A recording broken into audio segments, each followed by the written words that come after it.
High everyone, welcome to my channel. আশা করছি আপনারা সকলেই খুব ভালো আছেন। আপনাদের সকলকে জানাই আগাম দোল উৎসবের অনেক অনেক শুভেচ্ছা। আপনারা সকলেই খুব সাবধানে হোলি খেলবেন। হোলির রং থেকে কিন্তু অনেক সময় নানান রকমের বিপদ হতে পারে, অনেক স্কিন অ্যালার্জি, স্কিন ইনফেকশন হতে পারে। তাই সবসময় চেষ্টা করবেন হার্বাল আবির বা রং ব্যবহার করার জন্য, আর রং থেকে বাচ্চাদেরও সুরক্ষিত রাখবেন। এই সময় আপনারা বাড়িতে কিন্তু গেস্ট আসলে অবশ্যই যে রেসিপিটা তাদের সার্ভ করতে পারবেন, আজ চলে এসেছি সেই রেসিপিটা নিয়ে। হ্যাঁ, আমি অবশ্যই আপনাদেরকে বলছি ঠান্ডায় বানানোর জন্য। এই গরমের ওয়েদারে ঠান্ডায় যদি না হয় তাহলে হোলিটা কিন্তু ইনকমপ্লিট থেকে যায়।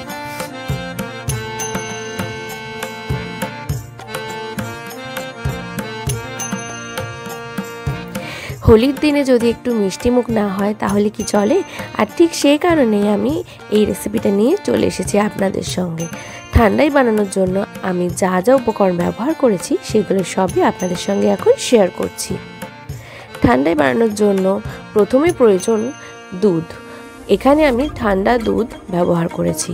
তাছাড়া ব্যবহার করেছি আমন্ড, কাজু, আখরোট, পেস্তা, পোস্ত, চারমগজ, মিশ্রি, মৌরি, গোলমরিচ, ছোটো এলাচ, জায়ফল, কেসর আর গোলাপের পাপড়ি। সবার প্রথমে আমন্ড, কাজু, আখরোট, পেস্তা এই ড্রাই ফ্রুটসগুলো আমি শুকনো খোলায় নেড়ে নিয়ে মিক্সিতে গুঁড়ো করে নেব। সব শেষে নিতে হবে পোস্ত, চারমগজ, মিশ্রি, মৌরি, সামান্য জায়ফল, দু একটা দানা এলাচ আর নিতে হবে গোলমরিচ পরিমাণ মতো নিতে হবে, এবং সেই সবগুলো আবার আমি মিক্সিতে গুঁড়ো করে নেব। প্রত্যেকটা উপকরণ ভালোভাবে মিশিয়ে নিয়ে রাখতে হবে।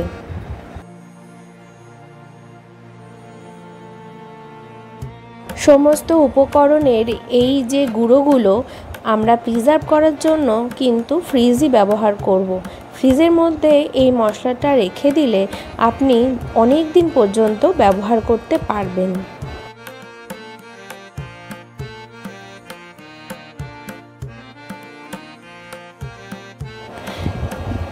আমি এখানে নিজের মুখের স্বাদ অনুযায়ী বাকি মশলাগুলো ব্যবহার করেছি। যেমন মৌরি আমি এই হাফ চামচ মতো নিয়েছি, এলাচ দানা 2 দানা দিয়েছি, এমনকি গোলমরিচও এরকম 5-6 দানা নিয়েছি।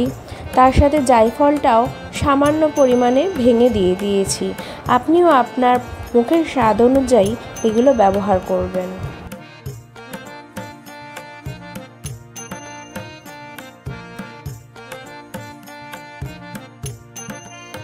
মশলাগুলোর সাথে ড্রাই ফ্রুটসের যে গুঁড়োটা আমি এখন ভালোভাবে মিশিয়ে নেব।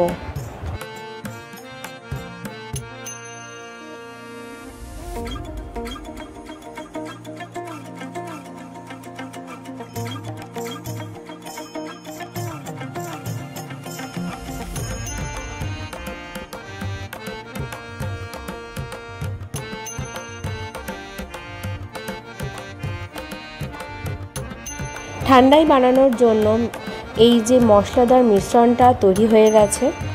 এখন চলুন দেখে নিই ঠান্ডায় বানানোর প্রস্তুতি। সবার প্রথমে বড় একটা মিক্সার জার নিয়ে নিয়েছি। এর মধ্যে 2 গ্লাস দিয়ে দিয়েছি দুধ, তার মধ্যে দিয়ে দিয়েছি বরফ কুচি আর দিয়ে দিয়েছি গোলাপের পাপড়ি। আর এই যে মশলাটা যেটা আমি বানিয়ে রেখেছিলাম আগের থেকে, সেইটা আপনি 2-3 চামচ মতো দিয়ে নেবেন।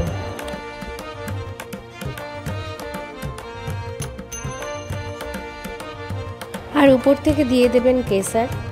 সব শেষে যদি আপনার মনে হয় এই ঠান্ডায় মিষ্টিটা একটু কম হয়েছে, তাহলে আপনি এখানে 1-2 চামচ মতো চিনিও মিশিয়ে নিতে পারেন।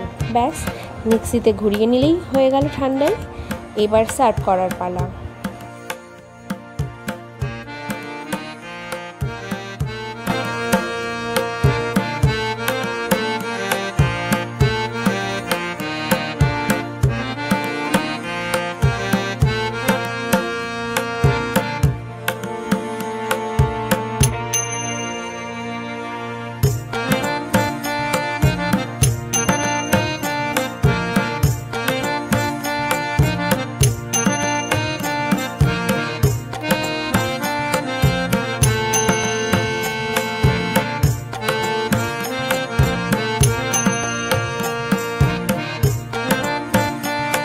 এবারের হোলিতে বাড়িতে গেস্ট আসলে অবশ্যই কিন্তু এই ঠান্ডাইটা দিতে ভুলবেন না।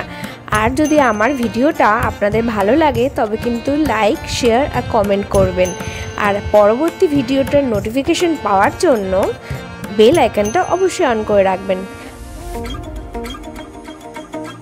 আপনাদের জীবনে এই বছরের হোলিটা অনেক অনেক রং নিয়ে আসুক।